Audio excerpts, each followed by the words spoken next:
హరే కృష్ణ. అందరికీ వెల్కమ్. ఈరోజు మనం శ్రీమద్ భాగవతంలో శ్రీకృష్ణ భగవానుడు తన భక్తులని అనుగ్రహించుట అంటే ఎవరండి? శృతదేవుడు, బహుళాశ్వుడు. ఓకే, శృతదేవుడు మరియు బహుళాశ్వుడు.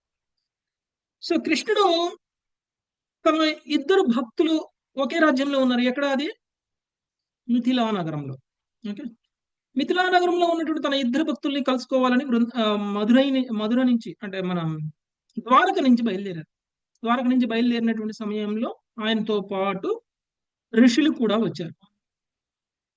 అంటే అందులో నారదుడు ఉన్నాడు, సుఖదేవ గోస్వామి కూడా ఉన్నారు. ఓకే, వీళ్ళందరూ కలిసి కృష్ణుడితో పాటు కృష్ణుడి యొక్క రథంలో వాళ్ళు కూడా ఈ యొక్క నగరానికి వెళ్ళడం అనేటువంటిది జరిగింది. అక్కడికి వెళ్ళిన తర్వాత గ్రామం మధ్యలో ఉన్నటువంటి అంటే అక్కడికి వెళ్ళేటువంటి మార్గం మధ్యలో ఉన్నటువంటి ప్రతి గ్రామంలోనూ శ్రీకృష్ణ భగవానుడికి ఘనమైనటువంటి స్వాగతం లభించింది. అందరూ కూడా కృష్ణుని అర్చించారు, పూజించారు, పాదాలు కడిగారు, పూర్ణ కుంభ ఆహ్వానాలను పలుకుతూ ఉన్నారు. కానీ శ్రీకృష్ణ భగవానుడు గాలి వేగంతో ఆయన వెళ్తూనే ఉన్నారు. చాలా మంది ఆయన వెళ్తున్నటువంటి వేగంలో కృష్ణుని దర్శనం కూడా చేసుకోలేకపోయారు. అయినా పర్వాలేదు, ఎందుకంటే కృష్ణుడు వాళ్ళందరినీ దర్శనం చేశారు కాబట్టి. శ్రీకృష్ణ భగవానుడు దర్శనం చేసుకుంటే వాళ్ళందరినీ కనుక తన దృష్టి వాళ్ళ మీద సారించారు అని అంటే వాళ్ళు కృష్ణుని దర్శనం చేసుకోకపోయినా పర్వాలేదు, పూర్తి లాభం అనేటువంటిది వాళ్ళకి వస్తుంది. ఎందుకంటే కృష్ణుడి దృష్టి కనుక ఒక్కసారి మన మీద పడిందంటే ఇక మనకి ముక్తి లభిస్తుంది అన్న. అందుకనే మనం మందిరాలకు వెళ్ళినప్పుడు భగవంతుని దర్శనం చేసుకోవడానికి మనము ముందుండాలి అన్నదానికంటే భక్తుల పక్కన ఉండాలి అనుకోవడం ఉత్తమం. శుద్ధ భక్తుల పక్కన ఉండి కనుక దర్శనం చేసుకున్నట్లయితే శ్రీకృష్ణ భగవానుడు శుద్ధ భక్తుల పట్ల ఆ కరుణను చూపిస్తారు కాబట్టి, శుద్ధ భక్తులను తప్పకుండా ఆయన చూస్తారు కాబట్టి, ఆయన దృష్టి శుద్ధ భక్తుల వైపు మరలుతుంది కాబట్టి, మనకు అర్హత ఉన్నా మనకు అర్హత లేకపోయినా కృష్ణుడు శుద్ధ భక్తులను చూస్తున్నప్పుడు మనం కూడా కనిపిస్తాం. అప్పుడు వాళ్ళు పొందే లాభాన్ని మనం కూడా పొందగలుగుతాం. అది దర్శనం చేసుకునేటువంటి విధానం. భగవంతుణ్ణి మందిరాలలోకి వెళ్ళి దర్శనం చేసుకునేటువంటి విధానం అది. అలానే కృష్ణుడు చాలా స్పీడ్గా వెళ్తున్నారు, వాయు వేగంతో వెళ్తున్నారు. వెళ్తున్నా కానీ చాలా మంది ఆ వేగంలో భౌతిక కళ్ళతోటి చూడలేనంత వేగంగా ఆయన వెళ్తూ ఉంటే, కానీ కృష్ణుడు మాత్రం చూడగలరు. కృష్ణుడు మాత్రం వాళ్ళందరి మీద కూడా ఆయన కృపా వీక్షణం అనేటువంటిది ఉంచడం అనేటువంటిది జరిగింది. ఎప్పుడైతే కృష్ణుడు వస్తున్నారు అనేటువంటి విషయం తెలిసిందో బహుళాశ్వుడికి ఘనమైనటువంటి స్వాగతం పలకడానికి ఆయన యొక్క రాజప్రాసాదం నుంచి బయటకు వచ్చేశారు. కృష్ణుడు వస్తున్నాడు అని తెలిసిన తర్వాత ఏ శుద్ధ భక్తులైనా కృష్ణుని దర్శనం చేసుకోవడానికి రాకుండా ఆగుతారా? ఆగలేరు. పేద బ్రాహ్మణుడైనటువంటి ఈ శృతదేవుడు కూడా అక్కడికి రావడం అనేటువంటి జరిగింది. పేద బ్రాహ్మణుడైనటువంటి శృతదేవుడు కూడా అక్కడికి రావడం అనేటువంటి జరిగింది.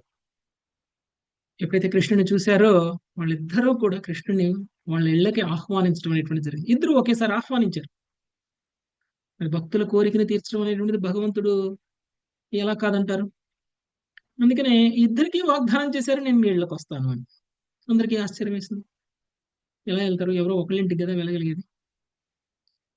సో తనతో పాటు ఉన్నటువంటి ఋషులందరూ కూడా ఇద్దరిళ్ళకి ఎలా వెళ్తారు అనేటువంటిది అనుమానం. అయితే కృష్ణుడు రెండుగా విస్తరించారు. ఒకే సమయంలో ఇద్దరిళ్ళకి వెళ్ళారు. కృష్ణుడు మాత్రమే విస్తరించలేదు, కృష్ణుడితో ఉన్నటువంటి ఋషులు కూడా, సాధువులు కూడా రెండుగా విస్తరించి వాళ్ళు కూడా కృష్ణుడితో పాటు రెండు ప్రదేశాలకి ఒకేసారి వెళ్ళడం అనేటువంటిది జరిగింది. ముందుగా బహుళాశ్వుడిని ఎలా ఆహ్వానించారు, ఏ విధంగా అర్చించారు అనేటువంటి విషయాన్ని వర్ణనగా ఇవ్వడం అనేటువంటిది జరిగింది. ఎప్పుడైతే శ్రీకృష్ణ భగవానుడు తన రాజప్రసాదంలోకి వచ్చారో ఆయన్ని ఆ వేద మంత్రాల ఉచ్చారణలతో పూర్ణ కుంభ ఆహ్వానం పలికి లోపలికి తీసుకువెళ్ళి ఉత్తమమైనటువంటి ఆసనాన్ని వేసి ఆయన పాదాలు కడిగి ఆయన ఆయన పాదాలు కడిగినటువంటి నీళ్ళని, పవిత్రమైనటువంటి జలాన్ని తన నెత్తి మీద, తన కుటుంబ సభ్యుల నెత్తి మీద, తన ప్రజల యొక్క నెత్తి మీద చల్లడం అనేటువంటిది జరిగింది. ఆ తర్వాత శ్రీకృష్ణ భగవానుడికి భోజనాన్ని ఏర్పాటు చేసి ఆ తర్వాత కుశల ప్రశ్నలు అడగడం అనేటువంటిది జరిగింది.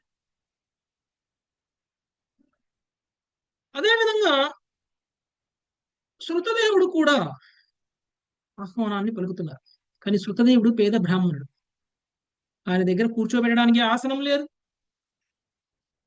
పెట్టడానికి ఆహార పదార్థాలు లేవు.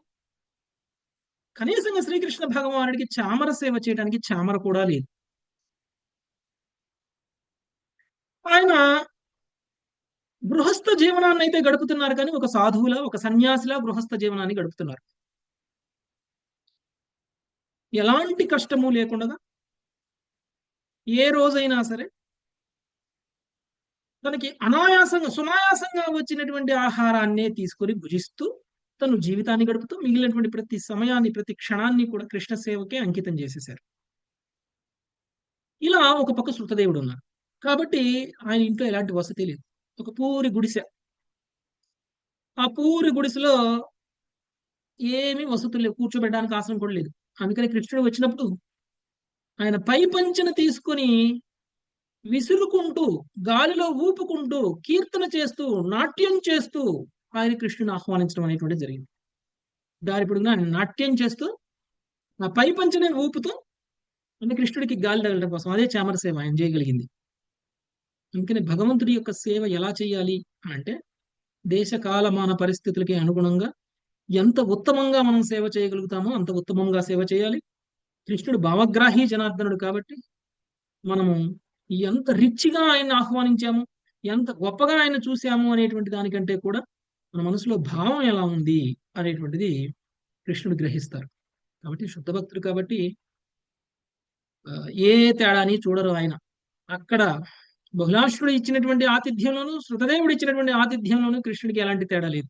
చూసేటువంటి మనలాంటి వాళ్ళకు ఉంటుంది. కూర్చోబెట్టడానికి లేదు, చాప కూడా లేదు. మునులను కూర్చోబెట్టడానికి, కృష్ణుడు కూర్చోబెట్టడానికి కూడా. అక్కడ ఉన్నటువంటి గడ్డి పరకలన్నింటినీ తీసి ఒక మంచి దిండులాగా తయారు చేసి దాని మీదనే కూర్చోబెట్టారు. ఆకులు అలములు అక్కడ పెట్టారు. అడవిలో దొరికినటువంటి పళ్ళని, లేకపోతే ఏమైనా వెజిటబుల్స్ ని మాత్రమే ఆయన తీసుకొచ్చేసి ఆయన కృష్ణుడికి అర్పించారు. ఆయన కూడా కృష్ణుని కూర్చోబెట్టిన తర్వాత ఆయన పాదాలు కడిగారు, నెత్తి మీద నీళ్లు చల్లుకున్నారు, తన కుటుంబ సభ్యుల నెత్తి మీద కూడా నీళ్లు చల్లారు. ఆ తర్వాత కృష్ణ భగవానుడితో మాట్లాడడం మొదలు పెడుతున్నారు. ఓకే. సో ఈ విధంగా బహుళాశ్రుడు ఇచ్చినటువంటి ఆతిథ్యంలో, శృతదేవుడు ఇచ్చినటువంటి ఆతిథ్యంలో ఎలాంటి ఆధ్యాత్మికంగా తేడా అనేటువంటిదే లేదు. చూడడానికి భౌతికంగా మాత్రమే తేడా కనిపించినప్పటికీ శృతదేవుడు శుద్ధ భక్తుడు, కృష్ణుడి మీద భావ ప్రేమ స్థితిలో ఉన్నటువంటి వ్యక్తి కాబట్టి ఇప్పుడు ఆయన ఏం మాట్లాడుతున్నారు కృష్ణుడితో అనేటువంటి విషయాన్ని ఈ రోజు మనం చూద్దాం 44వ శ్లోకం నుంచి. మంగతాయర్ మాతాజీ. శృతదేవ ఉవాచ. హరే కృష్ణ ప్రభు ప్రణామం. శృకదేవి ఉవాచ.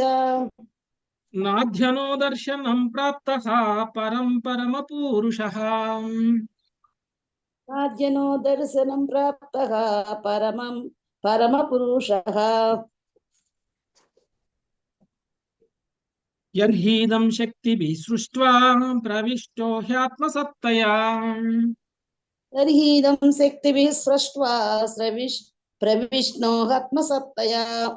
శృతదేవుడు పలికెను, పరమ పురుషుని దర్శనము నేను కేవలం నేనే పొందితినని కాదు, ఆ భగవానుడు తన శక్తితో ఈ విశ్వమును సృజించి తన దివ్య రూపముతో దాని యందు ప్రవేశించినప్పటి నుండి అతనితో నేను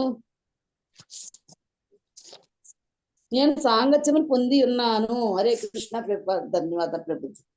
ఓకే, శృతదేవుడు మాట్లాడుతున్నారు.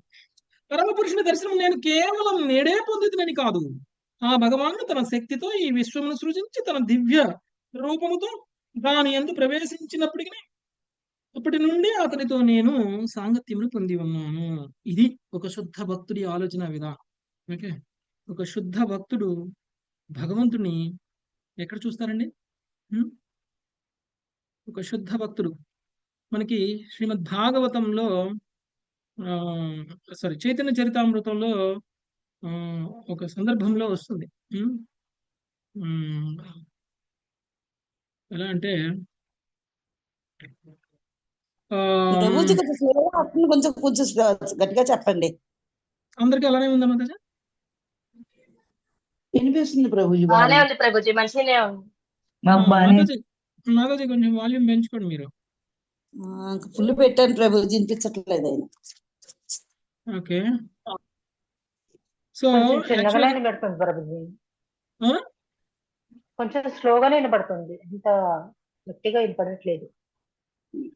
మాకైతే మాకు బాగుంది బాగానే ప్రభుజీ, క్లియర్ గా ఉంది బాగుంది వాయిస్. ప్రభుజీ, చాలా బాగుంది. క్లియర్ మాకైతే గా ఉంది బాగానే ఉంది ప్రభుజీ, ప్రభుజీ. మరి క్లియర్ గా ఉంది ప్రభుజీ, బాగుంది. ఓకే. Sir volume adjust. మాకు ఎప్పుడులాగానే ఉంది ప్రభుజీ, మారలేదు, మంచిగా ఉంది. ఓకే. ఓకే. సో మనకి బ్రహ్మ సంహితలో ఒక శ్లోకం వస్తుంది.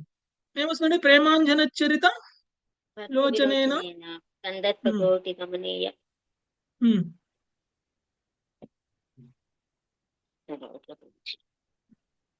సంతస్తదైవ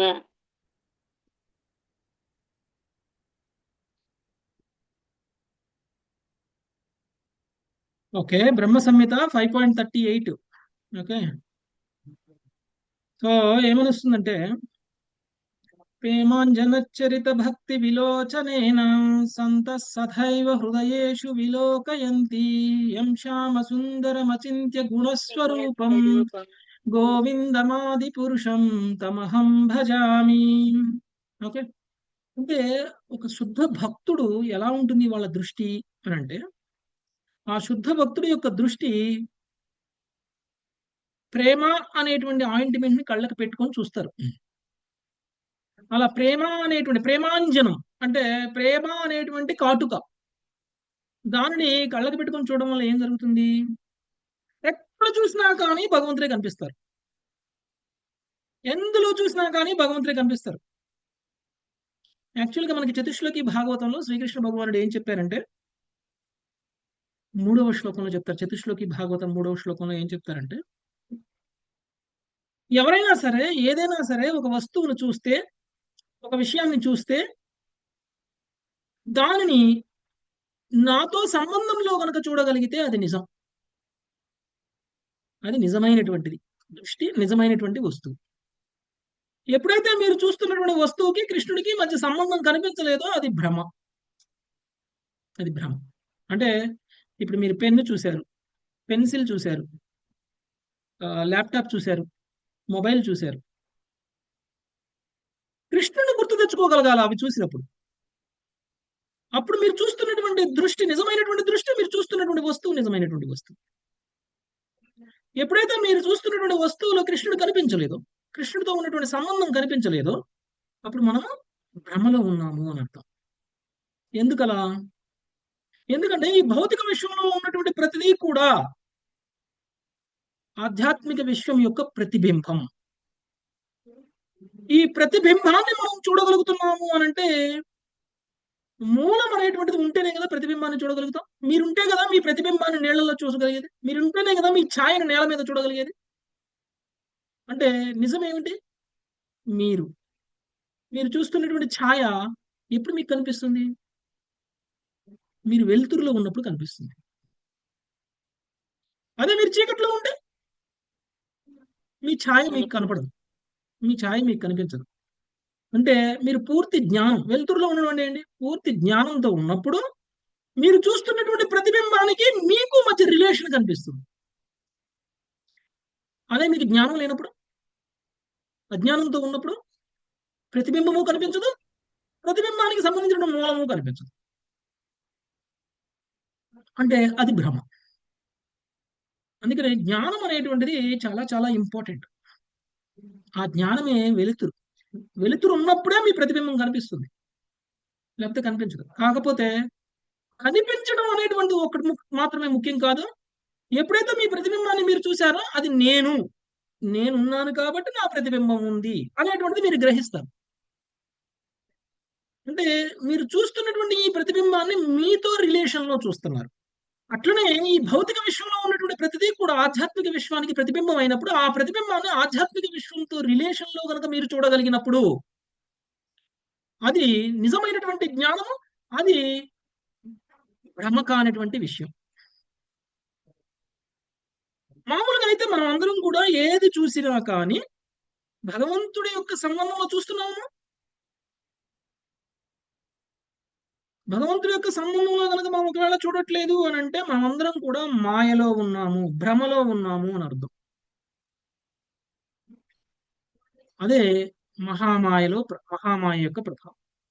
ఎప్పుడైతే మనం చూసిన ప్రతి దాంట్లో భగవంతుడి సంబంధాన్ని కనుక మనం చూడగలిగాము అని అంటే అప్పుడు మనము యోగమాయ ప్రభావంలో ఉన్నట్లు. పలానా మాతాజీని చూశాను, సుజాత మాతాజీని చూశాను. సుజాత మాతాజీ భక్తురాలు, కృష్ణుడి భక్తురాలు, కృష్ణుడి సేవకురాలు. సుజాత మాతాజీకి ఉన్నటువంటి సంబంధం గుర్తు రావాలి. సునీత మాతాజీని చూశాను, కృష్ణుడితో సుజాత మాతాజీకి ఉన్న సంబంధం గుర్తు రావాలి. ల్యాప్టాప్ చూశాను, కృష్ణుడితో ల్యాప్టాప్ ఉన్న సంబంధం గుర్తు రావాలి. పెన్ను చూశాను, బుక్ చూశాను, ఏది చూసినా సరే కృష్ణుడితో ఉన్న సంబంధం గుర్తు రావాలి. అదే కృష్ణుడిని స్మరించుకోవడం అంటే, అదే నిజమైనటువంటి జ్ఞానం అంటే. అప్పుడు మనం మాయలో లేనట్టు. అప్పుడు మనం మహామాయ నుంచి బయటపడి యోగమాయ ప్రభావంలోకి వచ్చాము అని అర్థం. ఒక శుద్ధ భక్తుడు మహామాయ ప్రభావంలో ఉంటారా? శృతదేవుడు లాంటి శుద్ధ భక్తుడు. లేదు ప్రభుజీ. అందుకని శృతదేవుడికి ఎక్కడ చూసినా ఏం కనిపిస్తుంది? భగవంతుడు కనిపిస్తారు. ఆయన ఏమంటున్నారు? ఈ సృష్టిని సృష్టించినప్పుడు సమయంలో నువ్వు పరమాత్మ రూపంలో ఈ సృష్టి మొత్తం కూడా వ్యాపించి ఉన్నావు. అప్పటి నుంచి నేను నిన్ను చూస్తూనే ఉన్నాను. ఈ రోజు నువ్వు దర్శనమిస్తున్నావు నాకు అని అంటే ఈ రోజు మాత్రమే నేను నిన్ను చూస్తున్నాను అని కాదు, ఇంతకు ముందు నుంచి చూస్తూనే ఉన్నాను. ఎప్పుడు నేను నిన్ను వదిలేశాను? ఎప్పుడు నువ్వు నన్ను వదిలేశావు? ఎప్పుడు నేను నిన్ను భావించట్లేదు, గ్రహించట్లేదు? ఎప్పుడు నేను నిన్ను ఫీల్ అవ్వట్లేదు? ఇవాళ కొత్తగా ఫీల్ అయింది ఏమీ లేదు నేను. అది శుద్ధ భక్తుడి యొక్క లక్షణం. ఓకే. సో ఈవెన్ చైతన్య మహాప్రభువుని కూడా ఆయన రామానందరాయ అడుగుతారు. యాక్చువల్ చైతన్య మహాప్రభు ఒక సన్యాసి రూపంలో ఉంటారు. ఎలా కనిపిస్తారు? శుద్ధ భక్తుల్లా కనిపిస్తారు. ఇప్పుడు నా పక్కన చూస్తే ఈ శృతదేవుడు ఎలా కనిపిస్తున్నారు? సుమారుగా అలానే. లేకపోతే వెనకాల సన్యాసులు ఎలా ఉన్నారు, సాధువులు ఎలా ఉన్నారో అలానే కనిపిస్తారు చైతన్య మహాప్రభు కూడా. మరి అలా కనిపించినటువంటి చైతన్య మహాప్రభుని ఎవరైనా ఏమనుకుంటారండి? భౌతికంగా మనం అందరం చూస్తున్నాం అనుకోండి, చైతన్య మహాప్రభుని చూసి మనం అందరం ఏమనుకుంటాం?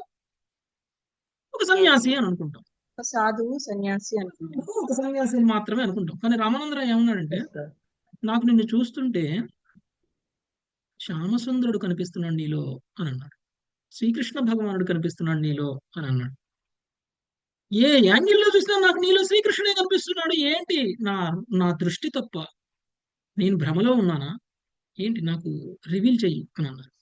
అప్పుడు చైతన్య మహాప్రభు ఏమన్నారు? శుద్ధ భక్తుల దృష్టి ఎలా ఉంటుంది అంటే ఎక్కడ చూసినా ఏం చూసినా కృష్ణుడే కనిపిస్తారు వాళ్ళకి.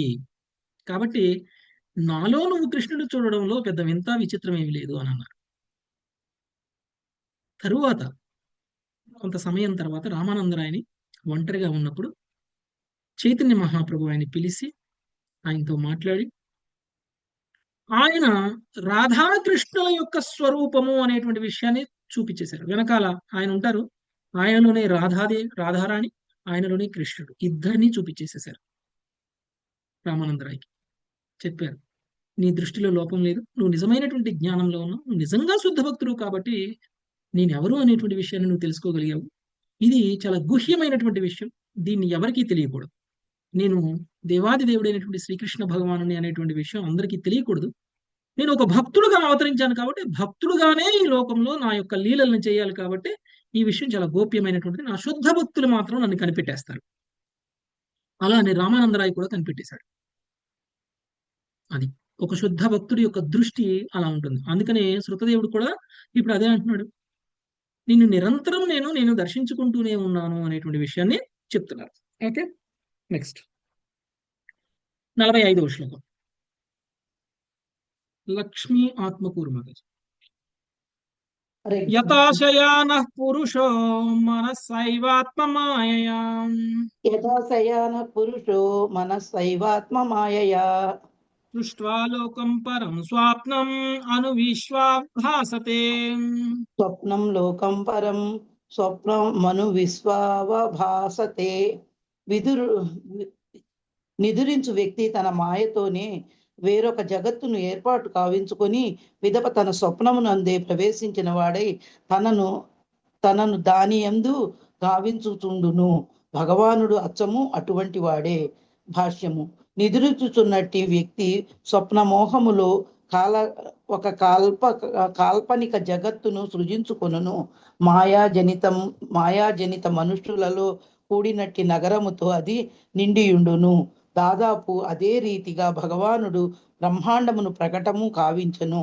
అయినను సృష్టి అనున్నది భగవానుడికి మాయ కాదు, అది కేవలము మాయాధీసులైన జీవులకే మాయ అయ్యుండును. తాత్కాలికము నశ్వరమునైన సృష్టిని సత్యమైనదిగా అంగీకరించేటట్లు మాయ బద్ధజీవులను మోహగ్రస్తులను కావించుచుండును.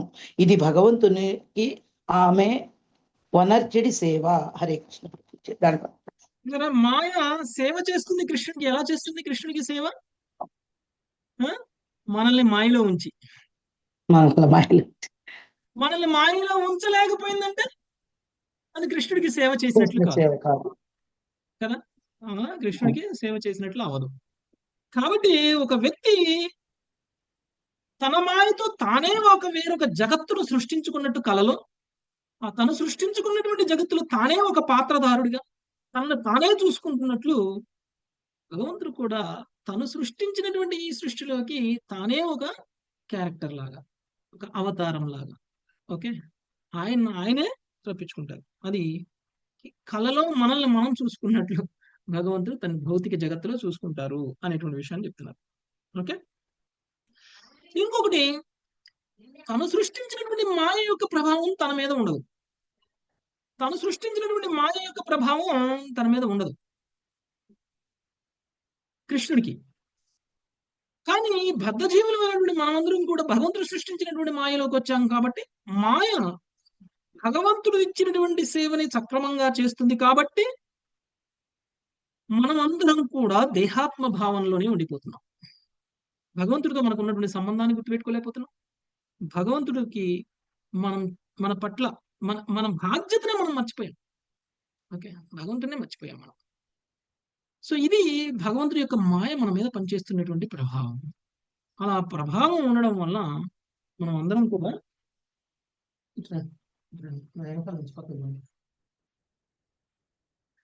ఓకే, సో ఈ విధంగా భగవంతుడి యొక్క మాయ ప్రభావం అనేటువంటిది భగవంతుడికి మాయాదేవి చేస్తున్నటువంటి సేవ.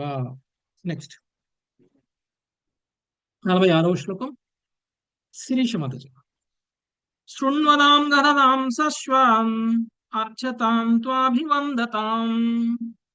శృణ్వతాం గతతాం శశ్వ దర్శతాం త్వభివందతాం. నృణాం సంవధతామంతర్ హృది భాస్యమలాత్మనాం. నృణాం సంపదతామంతర్ హృది భాస్యమలాత్మనాం. నిరంతరము నిన్ను గురించి వినువారు, నిన్ను గురించి పలుకువారు, నిన్ను అర్చించువారు, నిన్ను కీర్తించువారు, పరస్పరము నీ గురించి వారు నగు విమల చిత్తులైన మనుజులు హృదయములందు నీవే నిన్ను ప్రకటము కావించుకొనిదవు. హరే కృష్ణ ప్రభుజీ. భగవంతుడు ఎక్కడ ఉంటారండి? భక్తుల హృదయంలో ఉంటారు. భక్తుల హృదయంలో ఉంటారు. భగవంతుడే స్వయంగా చెప్తారు, నేను వైకుంఠంలో ఉండను, నేను మందిరాల్లో ఉండను. ఎక్కడ ఉంటాను నేను? ఎక్కడైతే కీర్తన జరుగుతుందో నా భక్తులు ఎక్కడైతే కీర్తన చేస్తారో ఆ భక్తుల హృదయంలో నేను ఉంటాను. ఓకే, సో అదే ఇక్కడ చెప్తున్నారు. నిరంతరం నిన్ను గురించి వినివారు, నిరంతరం నిన్ను గురించి పలుకువారు, నిన్ను అర్చించువారు, నిన్ను కీర్తించువారు, పరస్పరం నీ గురించి చర్చించువారు నువ్వు విమల చిత్తులైనటువంటి మనుషుల హృదయం నందు నీవు నిన్ను ప్రకటము కావించుకునేదవు, నువ్వు భక్తుల హృదయంలో ఉంటావు అనేటువంటి విషయం చెప్తున్నారు. అంటే ఎక్కడ భాగవతం శ్రవణం జరుగుతుందో, ఎక్కడ భాగవతం పఠనం జరుగుతుందో అక్కడ భగవంతుడు ఉంటారు. సో నిజానికి ఇది ఒక గొప్ప అదృష్టం, అందరికీ దొరకదు. శుద్ధ భక్తులైనటువంటి వాళ్ళు మాకు 1000 చెవులు కావాలి, లేకపోతే ఇంకా మాకు భక్తుల సాంగత్యం కావాలి, భక్తుల సాంగత్యంలో నీ లీలల్ని శ్రవణం చేయాలి అనేటువంటి విషయాన్ని కోరుకుంటారు. భగవంతుడు దర్శనం ఇచ్చినప్పుడు మనం ఏదైతే చేస్తున్నామో, మనకి ఏదైతే భగవంతుడు మన చేతికి మనకి అందించారో అది శుద్ధ భక్తులైనటువంటి వాళ్ళకు కూడా లేక అది కావాలి అని కోరుకుంటున్నారు. దానికోసం తపస్సులు చేస్తున్నారు, భగవంతుని ప్రసన్నం చేసుకుంటున్నారు. మనకున్నటువంటి అదృష్టం అంత ఉందన్నమాట. మనం ప్రతిరోజు భాగవతాన్ని శ్రవణం చేసేటువంటి అదృష్టం కదా. ఇంత గొప్ప అదృష్టం కావాలి అని జన్మ జన్మలకైనా ఇది కావాలి అని కోరుకునేటువంటి శుద్ధ భక్తులు భగవంతుని ప్రసన్నం చేసుకొని కూడా కోరుకుంటున్నారు. కాబట్టి ఈ అవకాశాన్ని మనము కోల్పోకూడదు. ఎందుకు? ఇలా ఎవరైతే చేస్తారో వాళ్ళ హృదయంలోనే భగవంతుడు ఉంటారో. అందుకని శుద్ధ భక్తులు ఏం మాట్లాడితే భగవంతుడు అది వాళ్ళ నోటి ద్వారా మాట్లాడుతున్నారు అని అర్థం. అందుకనే సాధువు మాట శాస్త్రము అని అంటారు కదండి. ఒక సాధువు మాట శాస్త్రంతో సమానం. శాస్త్రం అంటే ఈ బుక్కులో రాసింది మాత్రమే శాస్త్రం అవదు. ఒక సాధువు పలికినటువంటి పలుకులు కూడా శాస్త్రమే. ఎందుకు? సాధువు ముఖత భగవంతుడు పలుకుతారు కాబట్టి. అందుకని సాధువు మాట కూడా. అందుకనే మనకి ఏది ప్రామాణికము? గురువు, సాధువు, శాస్త్రం. గురువు, సాధువు, శాస్త్రం, ఈ మూడు కూడా మనకి ప్రామాణికం. ఈ ముగ్గురు ఏది చెప్పినా అది ప్రామాణికం. ఓకే, నెక్స్ట్ 47వ శ్లోకం నాగలక్ష్మి మాతాజీ. హృదిస్థోప్యతి ధూరస్థః కర్మ విక్షిప్త చేతసాం. హృదిస్థోప్యతి దూరస్థః కర్మ విక్షిప్త చేతసాం. ఆత్మశక్తి విరగ్రాహ్యో ఆప్యంత్యుపేత గుణాత్మనాం. ఆత్మశక్తి నిరగ్రాహ్యో హ్యంతుపేత గుణాత్మనాం. కానీ నీవు హృదయమందే వసించువాడయ్యును లౌకిక కర్మ చిక్కుచే కలత చెందిన మనసు గలవారికి అతి దూరంగా నుండు. నిజంగా భౌతిక శక్తిచే ఎవడు నిన్ను తెలుసుకున్న చాలడు. ఏలయనా నీ దివ్య గుణములను ఎరిగిన వారి హృదయములందే నువ్వు ప్రకటమయ్యేదవు. భాష్యము. పరమదయాళు వగు భగవానుడు ఎల్లరి హృదయములలో ఉన్నాడు. అయినను హృదయం పూర్తిగా పవిత్రమైనప్పుడే అతన్ని అచట చూచట సాధ్యపడును. తమ అనుభవ సిద్ధమైన అన్వేషణ ఫలితంగా భగవానుడు దృష్టిగోచరమై తన ఉనికిని నిరూపించుకోవాలని లౌకికులు పంతమాడుచుండరు. కానీ అట్టి సిగ్గుమాలతనంకు బదులు చెప్పవలసిన అవసరము భగవంతునికి లేదు. ఈ విషయంలో శ్రీకృష్ణ భగవానుడు భగవద్గీతలో 7.25 పలికెను. నాహం ప్రకాశ సర్వస్య యోగమాయ సమావృతః మూఢోయం నాభిజానాతి లోకో మామజవ్యయం. మూఢులకు అజ్ఞానులకు నేనెన్నడూ వ్యక్తము కాను. వారికి నేను నా అంతరంగిక శక్తిచే కప్పబడి ఉండును. తత్కారణంగా వారు నేను అజుడనియు నాశం లేని వాడిననియు ఎరుగరు. హరే కృష్ణ ప్రభు. హరే కృష్ణ. చాలా మంది మనల్ని ప్రశ్నిస్తుంటారు. వాళ్ళు దేవుని నమ్మరు, ఎందుకంటే వాళ్ళు లౌకికులు. వాళ్ళకి భౌతికమైనటువంటి విషయాల పట్ల ఆసక్తి కలిగినటువంటి వాళ్ళు. నేను గుడికి వస్తే నాకేం వస్తుంది? గుడికి వస్తే నేను కానికి వేయాలి, హుండీలో కొంత డబ్బులు వేయాలి, పోతుంది కానీ వస్తుందా నాకు గుడికి వస్తే? అదే సమయంలో నేను ఏదైనా వ్యాపారం చేశాను అనుకోండి, ఒక గంట సేపు ఎంతో లాభం వస్తుంది కదండి. ఇలా ఆలోచించేటువంటి వాళ్ళందరూ కూడా లౌకికులు. ఇంకా వాళ్ళు చేస్తున్నది కరెక్టు అని నిరూపించుకోవడం కోసం వాళ్ళు ఇష్టం వచ్చినటువంటి తర్కాలను కూడా వాళ్ళు మాట్లాడటం అనేటువంటిది జరుగుతుంది. వాళ్ళకి ఆధ్యాత్మిక ఆనందం అంటే ఏంటో తెలియదు, వాళ్ళకి జీవితం యొక్క లక్ష్యం ఏమిటో తెలియదు, వాళ్ళు ఎక్కడి నుంచి వచ్చారు, ఎక్కడికి వెళ్తున్నారు అనేటువంటి విషయం మీద కూడా వాళ్ళకి అవగాహన లేదు.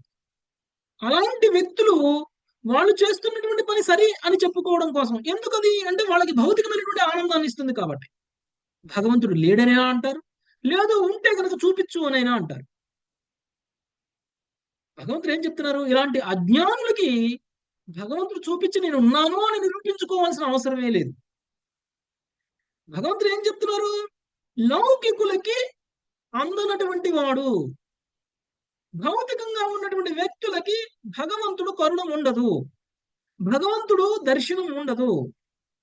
భగవంతుడు ఇలాంటి అజ్ఞానులకి దర్శనం ఇస్తారా? ఎవరు? అందుకనే నాహం ప్రకాశ సర్వస్య యోగమాయా సమావృతం మూఢోయం నాభిజానాతి లోకో మా అజమవ్యయం. మూఢులకి అజ్ఞానులకి నేను ఎన్నడను వ్యక్తం కాను అని అన్నాడు. ప్రశ్నలు వేసినంత మాత్రాన గొప్పవాళ్ళము కాదు, తర్కాన్ని మాట్లాడినంత మాత్రాన గొప్పవాళ్ళం కాదు. ఉన్నది ఖండించడము అనేటువంటిది, అంటే భగవంతుడికి సంబంధించినటువంటి విషయాన్ని ఖండించడము అనేటువంటిది సరైనటువంటిది కాదు.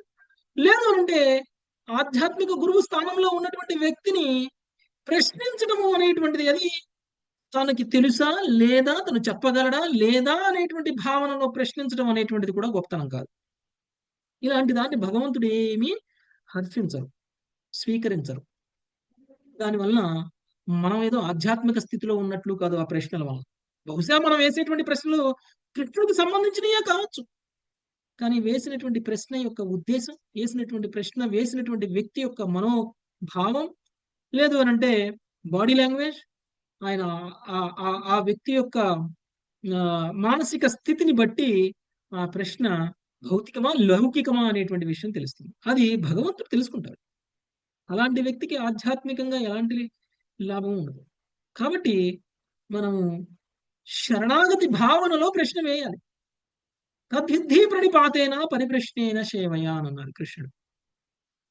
వినయంతో గౌరవంగా ప్రశ్నించాలి గురువుని. ఆ ప్రశ్నించినటువంటి ఉద్దేశము గురువు ద్వారా మనం జ్ఞానాన్ని పొందాలి అనేటువంటి ఉద్దేశంతో, ఆ పొందినటువంటి జ్ఞానంతో భగవంతుడి పట్ల శరణాగతి భావం పెరగాలి అనేటువంటిది మన ఉద్దేశం. అంతేకాని తత్వజ్ఞానంతో మనం ఎవరినో ఓడించాలి అనేటువంటిది అసలే కాదు మన ఉద్దేశం. అందుకనే లౌకికులకి కృష్ణుడు తెలియడు. ఎవరైతే కృష్ణుడిని నమ్మట్లేదో వాళ్ళు ఇంకా ఇంకా నమ్మకుండా ఉండడానికి అవసరమైనటువంటి వాతావరణాన్ని కృష్ణుడు ఏర్పాటు చేస్తారు. ఓకే, అదే ఎవరైతే కృష్ణుడిని ఎక్కువగా నమ్ముతున్నారో, ఎవరైతే కృష్ణుడి పట్ల శ్రద్ధను చూపిస్తారో అలాంటి వ్యక్తుల యొక్క శ్రద్ధ ఇంకా ఇంకా ఇంకా ఇంకా పెరగడానికి అవసరమైనటువంటి వాతావరణాన్ని భగవంతుడు సృష్టిస్తారు. ఎందుకు మీ అందరూ ఇక్కడ వచ్చి కూర్చొని భాగవతాన్ని వింటున్నారు అని అంటే, మీకు ఎందుకు ఈ ఏర్పాటుని చేశారు భగవంతుడు అని అంటే, భగవంతుడి మీద మీకున్నటువంటి శ్రద్ధ కారణంగా మీలాంటి శ్రద్ధ ఉన్నటువంటి ఇతరులందరినీ ఒక చోటకి తీసుకొచ్చి భగవంతుడు తనకి సంబంధించినటువంటి లీలల్ని వినేటువంటి ఏర్పాటు చేశారు. నా గొప్పతనంతోనో మీ గొప్పతనంతోనో మనం ఇక్కడికి వచ్చి కూర్చోలేదు. భగవంతుడు ఏర్పాటు చేస్తే మనం వచ్చి కూర్చున్నాం. మనం భగవంతుడి ప్లాన్ లో మనం కేవలం ఒక సాధనం మాత్రమే. ఓకే, ఎవరైనా మిమ్మల్ని తీసుకొచ్చి కూర్చోబెట్టిన వాళ్ళైనా, మీరైనా, నేనైనా అంతా కూడా సాధన. మీకు అర్హత ఉంది కాబట్టి, భగవంతుడు మీ పట్ల కరుణించాడు కాబట్టి, శరణాగతి భావం ఉంది కాబట్టి, శ్రద్ధ ఉంది కాబట్టి భగవంతుడి పట్ల మీకు భగవంతుడికి సంబంధించినటువంటి జ్ఞానాన్ని రివీల్ చేస్తున్నారు కృష్ణుడు. కొంచెం కొంచెంగా రివీల్ అవుతుంది, అంతా ఒక్కసారి రాదు. మనలో శరణాగతి ఎంత పెరుగుతుందో అంత ఎక్కువగా మనకి కృష్ణుడి పట్ల జ్ఞానం అనేటువంటిది వస్తుంది. ఒక వ్యక్తి ఇప్పుడు ఉన్న వాళ్ళలో చాలా మంది అన్ని సేమ్ విషయాలు వింటారు, కానీ అందరికీ అర్థం కావు. ఎందుకు? వాళ్ళ శరణాగతి భావంలో ఉన్నటువంటి తేడా. ఎంత ఎక్కువగా శరణాగతులు అవుతారో అంత ఎక్కువగా కృష్ణుడు మనకు అర్థమవుతారు. ఓకే, కాబట్టి అదే చెప్తున్నారు ఆయన, నీవు హృదయమందే వసించువాడు అయ్యను. నువ్వు ఏ లౌకిక వ్యక్తి హృదయంలో నువ్వు ఉన్నావో ఉన్నప్పటికీ లౌకిక కర్మ చిక్కుచే కలత చెందినటువంటి మనస్సు కలవానికి అతి దూరంగా ఉండు నువ్వు. భక్తుడు చూడగలుగుతాడు తన హృదయంలో ఉన్నటువంటి కృష్ణుణ్ణి, కానీ ఆ భక్తుడు చూడలేడు. శుద్ధ భక్తుడు తన హృదయంలో ఉన్నటువంటి పరమాత్మ యొక్క ఇన్స్ట్రక్షన్స్ ఏవైతే ఉంటాయో వాటిని ఆయన తీసుకోగలుగుతాడు. అందుకనే ఆయన భౌతికంగా ఉండరు, ఆయన ఆధ్యాత్మికంగా ఉంటారు. భగవంతుడి సేవను మాత్రమే చేస్తారు. ఆయన భగవంతుడి యొక్క నిర్దేశానుసారం ఆయన కర్మలు ఉంటాయి. ఎందుకు? ఆయనకి భగవంతుడి యొక్క వాక్కు తెలుస్తుంది కాబట్టి. అందుకనే శ్రీల ప్రభుపాదుల వారు భాగవతానికి భాష్యం రాసినప్పుడు ఎవరు రాశారు ఈ భాష్యం అంటే ఏం చెప్తారు ప్రభుపాదుల వారు? నేనే రాశానని ఎప్పుడైనా అన్నారా?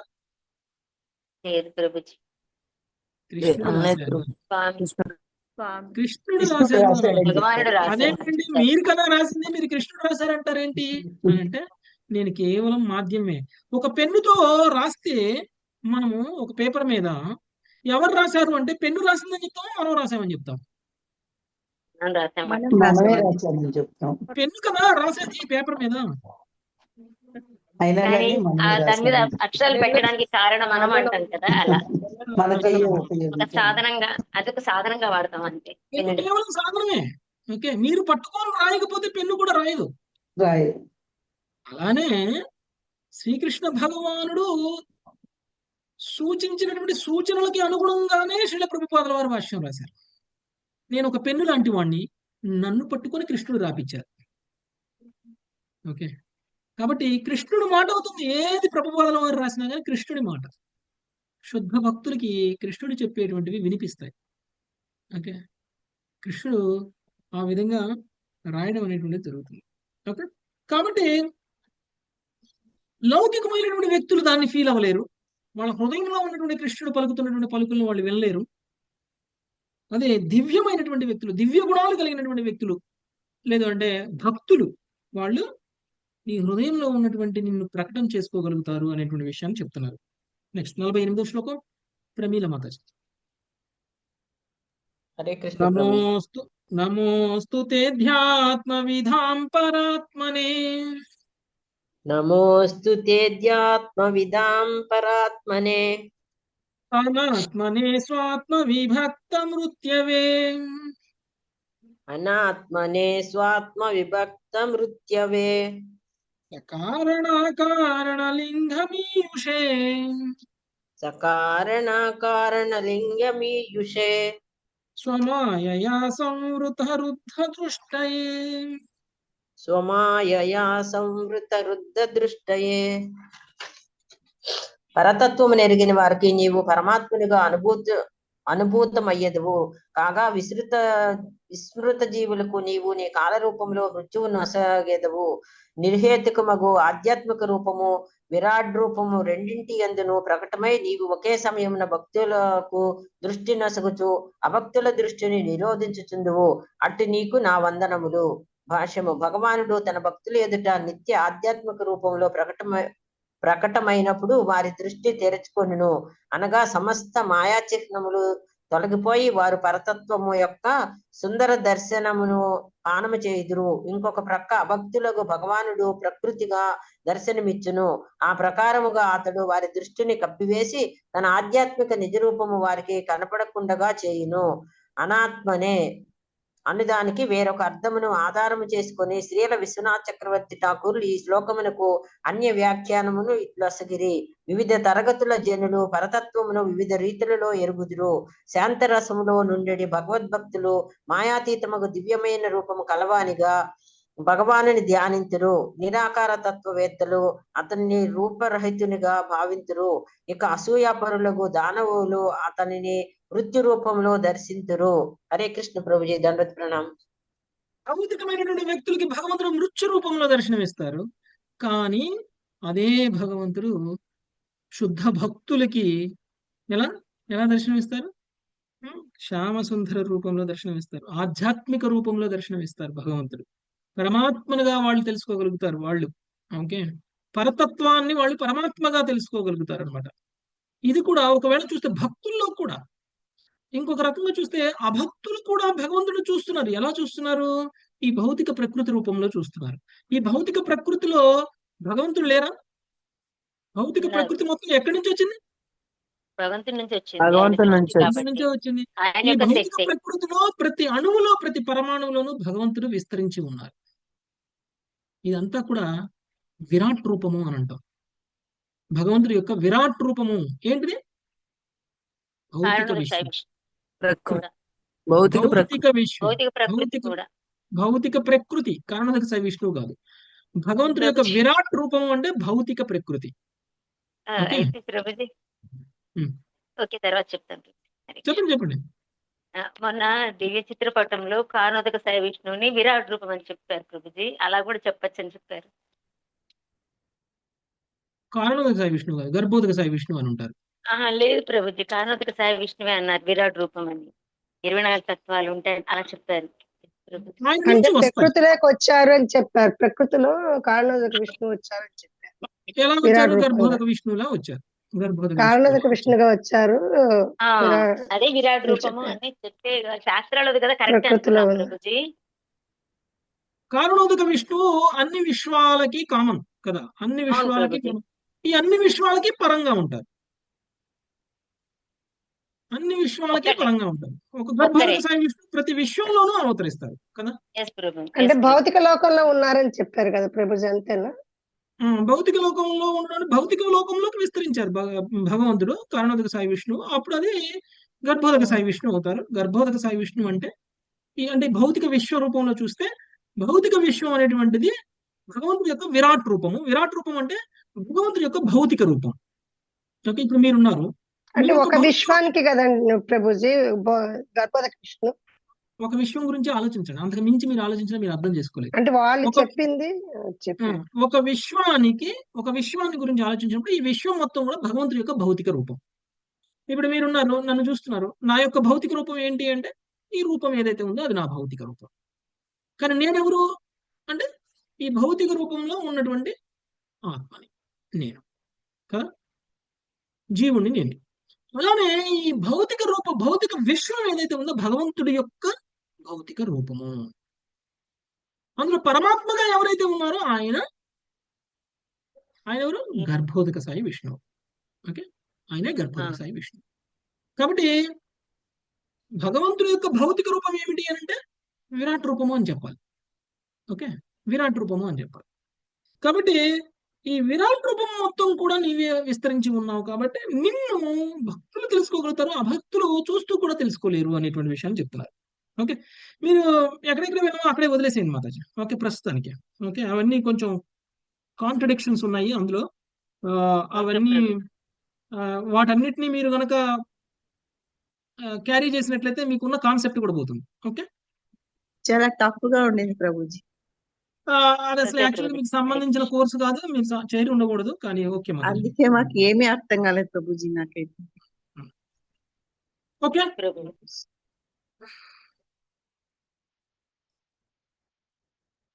నెక్స్ట్ ఏ శ్లోకం మాతాజీ? 49. ఎస్ ప్రభుజీ. 49 ప్రభుజీ. ఓకే, ఇందుమతి మాతాజీ. సత్వం శాది స్వభృత్యాన్నః కిం దేవ కరవామహే. వస్తున్నా ప్రభుజీ. సత్వం సాది స్వభృత్యాన్న కిం దేవ కరవామహే. ఏతద్హంతో నృణాం క్లేశో యద్భవానక్షిగోచరః. ఏతదంతో నృణాం క్లేశో యద్భవానక్షిగోచరః. హే ప్రభు, నీవే అట్టి పరమాత్ముడవు, మేము నీ సేవకులము, మేము నీకెట్టి సేవ చేయవలనో చెప్పవలసినది. దేవా, కేవలము నీ దర్శన మాత్రం చే మానవుల సమస్త క్లేశములు నశించిపోగలవు. హరే కృష్ణ ప్రభు. నీవే అట్టి పరమాత్ముడు. ఏదైతే భౌతిక విషయంలో నువ్వు ఉండి కూడా ఎవరికి కనపడకుండా ఉంటావో, భక్తులకు మాత్రమే వాళ్ళ హృదయంలో ఉండి కూడా నువ్వు కనిపిస్తూ ఉంటావో, అలాంటి నీవే పరమాత్ముడు, మేము నీ సేవకులము. ఎవరైనా నేను నువ్వు ఒకటే అంటే అది నిజమైనటువంటి రియలైజేషన్? అది సరి అయినటువంటి జ్ఞానమా? ఏం మాట్లాడుతున్నాడు? నిజమైనటువంటి రియలైజేషన్ లో ఉన్నటువంటి వ్యక్తి శుద్ధ భక్తి. ఎవరు అంటే తను భగవంతుడి యొక్క సేవకుడిని అని తెలుసుకున్నటువంటి వాడు. జీవేన స్వరూప కృష్ణేన నిత్యదాస.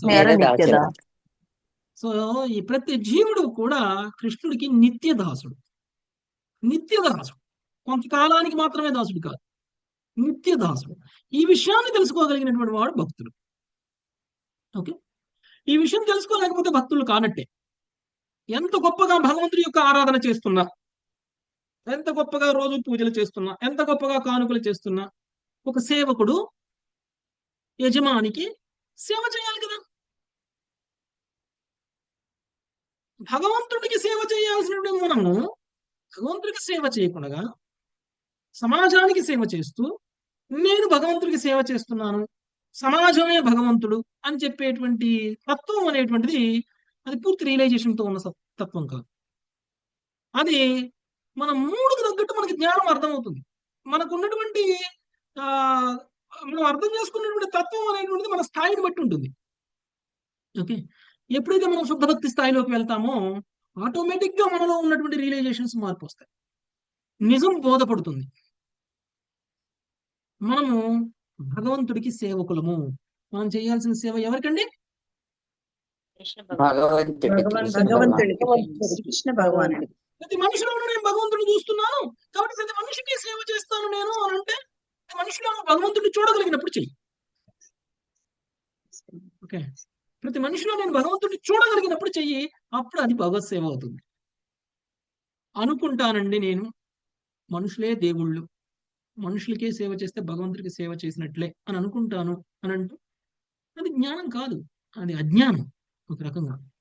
కాబట్టి ఎవరైతే భగవంతుడికి సేవ చేయడమే నిజమైనటువంటి ఆధ్యాత్మిక ప్రగతి అని అనుకుంటారో, అందుకని శుద్ధ భక్తులు ఎవరైనా సరే నాకు నిరాకార బ్రహ్మం కావాలి, లేకపోతే నాకు అది కావాలి, ఇది కావాలి, ఆ లోకం కావాలి, ఈ లోకం కావాలి, స్వర్గలోకం కావాలని కోరుకోరు. వాళ్ళు ఏం కోరుకుంటారు?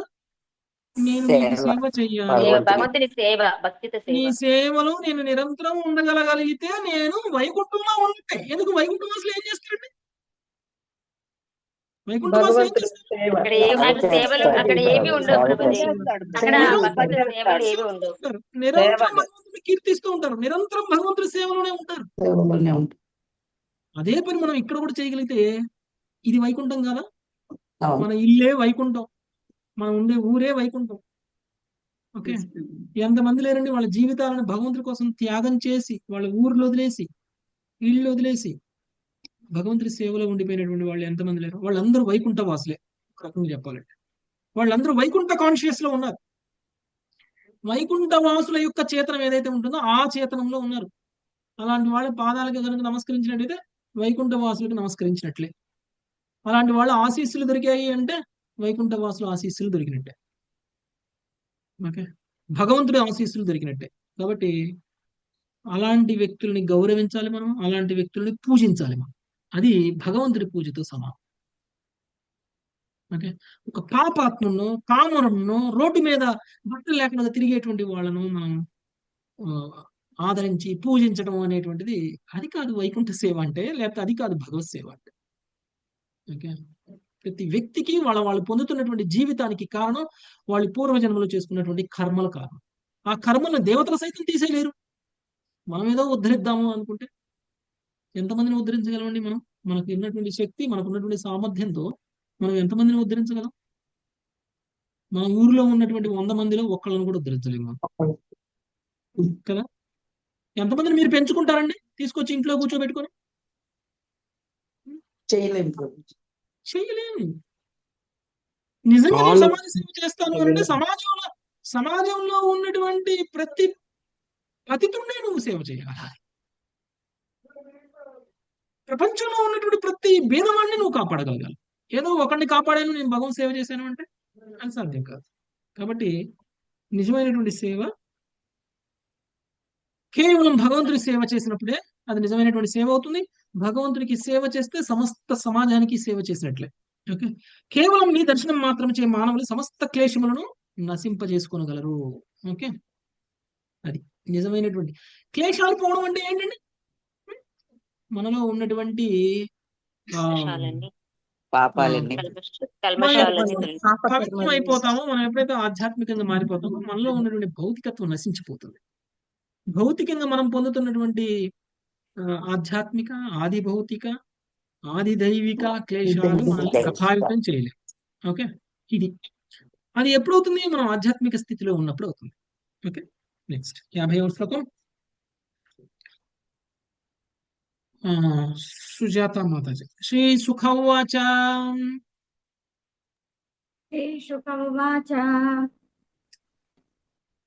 తదుక్తమిత్యుపాకర్ణ్య భగవాన్ ప్రణతార్తిః.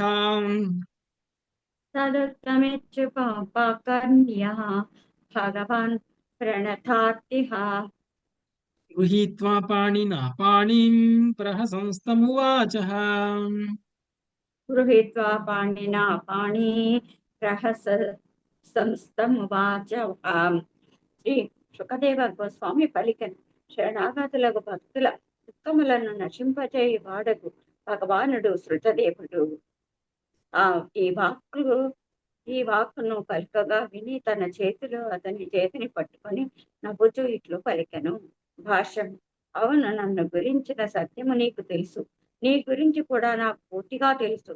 ఇక ఇప్పుడు నీకు కొంత విశేషమైన దానిని చెప్పేదను అనుటచే శ్రీకృష్ణుడు శృతదేవుని హస్తమును పట్టుకొని స్నేహపూరిత భావముతో నవ్వెనని శ్రీల విశ్వనాథ చక్రవర్తి ఠాకూర్లు వ్యాఖ్యానించిరి.